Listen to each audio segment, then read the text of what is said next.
안녕하세요. 오늘 저희와 함께 깊이 살펴볼 이야기는 사도행전 8장의 말씀입니다. 예루살렘에 큰 박해가 닥치면서 믿는 이들이 흩어졌는데요. 그 발걸음이 당시 유대인들이 외면하던 사마리아 땅으로 향하면서 이게 좀 예상치 못한 국면을 맞이하게 됩니다. 특히 빌립이라는 인물이 그곳에서 복음을 전하며 벌어지는 일들, 그리고 또 시몬이라는 마술사와의 만남, 이게 오늘날 우리에게도 많은 질문을 던지는 것 같아요. 이 흥미로운 기록 속으로 함께 들어가 보시죠. 네, 맞습니다. 이 말씀은 복음이 어떻게 그 문화적 또 지리적 장벽을 넘어가는지를 보여주는 아주 중요한 대목이라고 할 수 있습니다.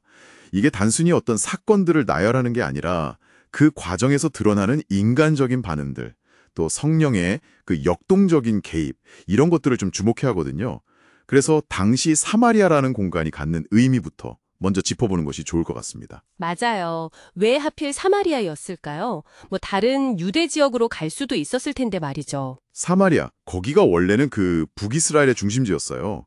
그런데 이제 아시리아에 의해서 정복당하고 또 이방 민족과의 어떤 혼합 정책 같은 게 시행되면서 유대인들하고는 민족적으로나 종교적으로나 골이 아주 깊어졌죠. 아, 그렇군요. 네, 그래서 유대인들은 사마리아인들을 좀 불순하다 이렇게 여기면서 상종을 잘 안 했고요. 심지어 그 땅을 통과하는 것조차 피했어요. 일부러 빙 돌아갈 정도로요. 와, 그 정도였군요. 그렇게 철저히 외면받던 땅에 복음이 전해졌다는 거, 그 사실 자체가 당시로서는 정말 파격적인 일이 아닐 수 없었겠네요. 그렇죠. 어떤 장벽을 허무는 복음의 본질을 보여주는 것 같기도 하고요. 네네. 응고침 같은 놀라운 능력들도 나타났다고 기록되어 있고요. 그런데 여기서 또 주목할 만한 인물이 등장하죠. 바로 마술사 시몬. 맞습니다. 이 시몬이 이 사람은 이미 그 지역에서는 대단한 영향력을 가진 사람이었잖아요. 스스로 큰 자다 이렇게 칭하면서 사람들을 놀라게 했다고 말씀에 나오는데요. 네, 맞아요. 이게 단순한 눈속임이라 뭐 그런 차원이 아니라 어떤 초자연적인 힘, 어쩌면 좀 악한 영의 도움을 받았을 가능성까지도 말씀은 좀 암시하고 있는 것 같아요. 아, 정말요? 그런데 그런 그가 빌립을 통해서 나타나는 더 강력한 능력을 본 거예요. 그걸 보고는 믿고 세례까지 받습니다. 심지어 빌립을 졸졸 따라다니면서 그 표적에 놀랐다고 하죠. 이 믿음이라는 게 참 흥미롭습니다. 시몬이 정말 예수 그리스도를 구주로 영접한 그런 믿음이었을까요? 아니면 그냥 더 강력한 힘의 원천에 대한 어떤 경외심, 아니면 소유욕, 이런 거였을까요? 그게 아주 좋은 질문이에요. 당시 문화 속에서는 더 강한 신적인 존재를 섬기려는 경향이 있었거든요. 아, 더 센 신을 찾아서? 그렇죠.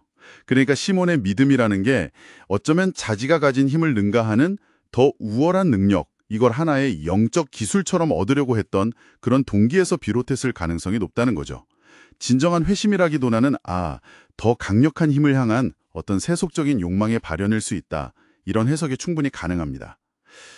당시 대규모로 세례가 이루어지던 상황에서 그 한 사람 한 사람의 내면 동기까지 다 확인하기는 어려웠을 거고요. 그렇군요. 시몬의 이야기는 잠시 뒤로 하고 이 놀라운 소식이 예루살렘 사도들에게까지 전해지죠. 사마리아 사람들이 하나님의 말씀을 받았다는 소식을 듣고 베드로와 요한을 파견합니다. 네, 베드로와 요한, 이들이 사마리아에 갔던 경험이 예수님과 함께 있었기 때문에 아주 낯선 일은 아니었을 겁니다. 그들이 가서 사마리아인들을 위해 기도하고 안수하니까 성령이 임했다. 이렇게 말씀은 기록하고 있습니다. 이게 어떻게 보면 사마리아인들이 역시 유대인과 동등하게 성령 안에서 하나님의 백성이 되었다는 것을 공식적으로 확증하는 아주 중요한 사건이죠. 성령이 임했다는 걸 혹시 눈으로 볼 수 있는 어떤 현상 같은 게 있었을까요? 말씀에는 자세히 묘사되진 않지만요. 정확히 어떤 현상이었는지는 명시되어 있지는 않아요. 하지만 아마 오순절 때처럼 방언이나 예언 같은 좀 가시적이고 청각적인 증거들이 있지 않았을까? 그렇게 추정해 볼 수는 있습니다.